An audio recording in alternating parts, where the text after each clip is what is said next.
Your brain is the most powerful weapon in the world. Once you put away your phones and your computers and all that we have nowadays, yeah, it's great. We're up to date. But your brain is the only thing you have when you're going through depression, when you're going through hard times, when you're going through death, real life.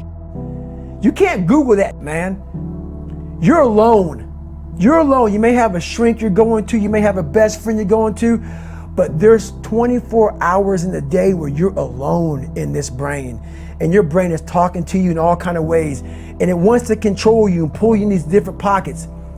If you can't control your own brain and your brain controls you, you got to tell your brain where you want to go and how you want to go and how you want to get there. You got to control it.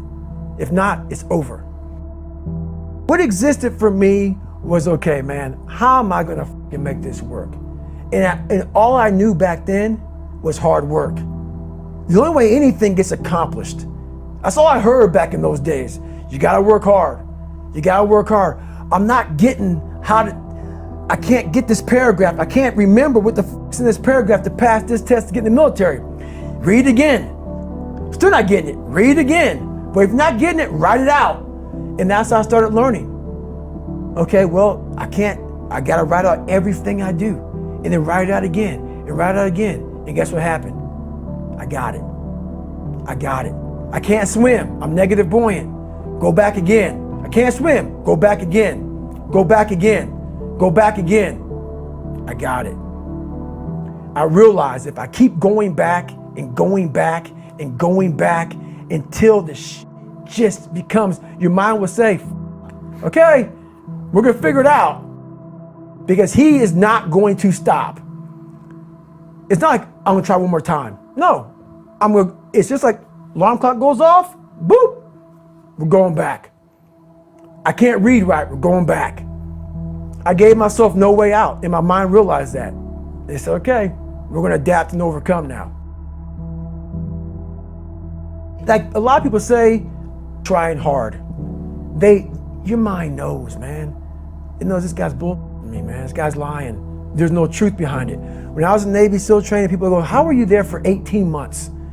The program was only 6 months long. You were in 3 hell weeks in 1 year. No one's ever done that. How did you do that? I talk about the new norm. When I lived in a $7 a month place when I was growing up for a short period of time, I loved it. I didn't know any different. That was my norm. Once we moved out of that place, we moved to a $236 a month place. I was like, I never want to go back to that little piece of shit. But if you go back to that $7 a month place and you realize this is where I live, this is all I got, your mind says, roger that, this is home. So when I was going through Navy SEAL training for 18 months and going back through all the hard parts over and over again, I told myself after the first time, I knew it was gonna be a long journey there. My body was breaking down. It was just how it was going on. I said, you know what? This is my new norm. So my mind said, it's like going to work. Like you go to work, you put your suit and tie on. I go into suffering every day.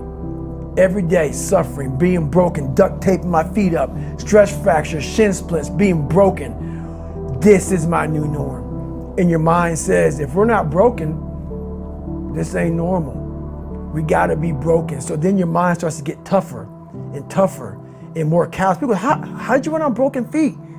Broken shins. My mind knew this is how we operate. We're in Navy SEAL training. This is what we are. I became hell.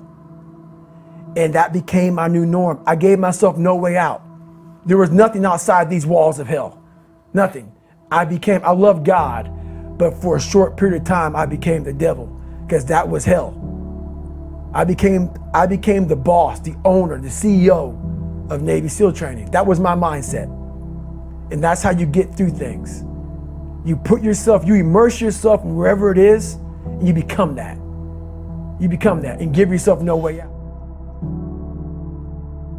When I was 297 pounds and I was fat as hell trying to be a Navy SEAL, the scariest thing in the world to me, even to this day, was that could have been the rest of my life.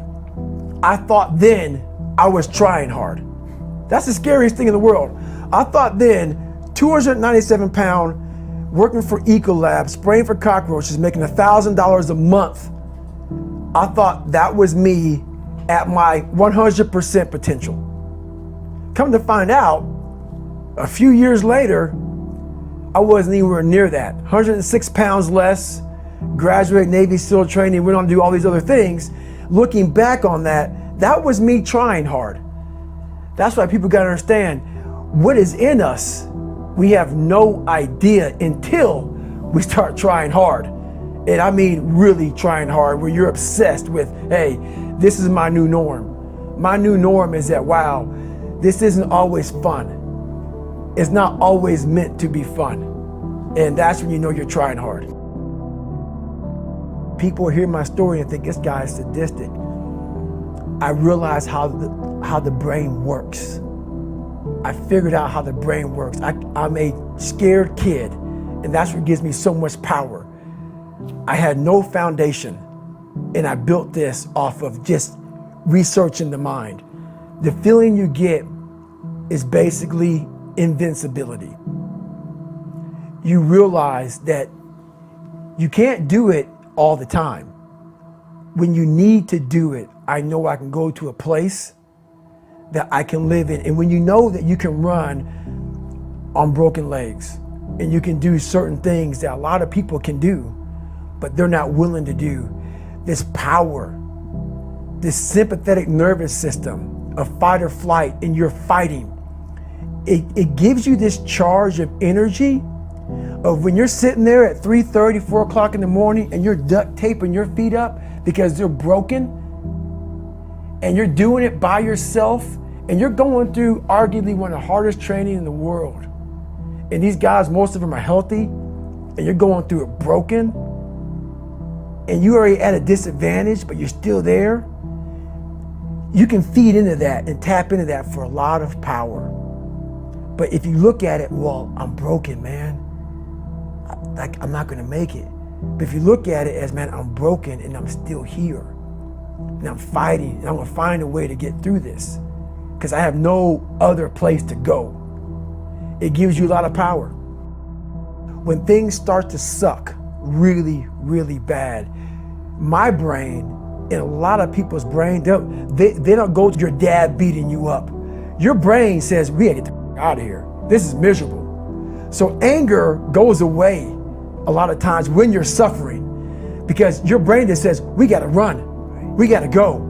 So that anger is not popping up saying, oh, I wanna show them, I wanna show those people. No, there has to be a much deeper, when I say deeper, it has to be down to mineral soil. It has to be down to that nice mineral soil where nothing can burn. You can't burn dirt. So it has to be down that low, that literally is something in you that's at the core of your soul. But you don't find it unless you spend a lot of time with what you want to be in life. I can't give that to you. Right. You can't give it to somebody. When you find your true passion in life, and my passion for me when like, oh, I want to be, I don't give a Navy SEALs, Army, I don't give a shit. I want to serve my country. I want to be someone that I'm proud of. I want to look at myself in the mirror because I was so disappointed. That accountability mirror I talk about, I was so disappointed in what I saw every day. I wanted everybody to love David Goggins. And a lot of people did. I didn't love myself. But I knew a lot of us want to find peace first. So people say, man, you always talk about this suffering and pain and I'm at peace right now because I went through that. Right? You don't find peace first. If you do, Merry Christmas. More power to you. More power to you. I found peace on the opposite end of finding myself. And no one really finds themselves without going through trials, tribulations, suffering, accountability. And accountability is suffering. Being accountable every day for doing right for yourself, for the people next to you, it's miserable. It's hard. So, even the smallest details.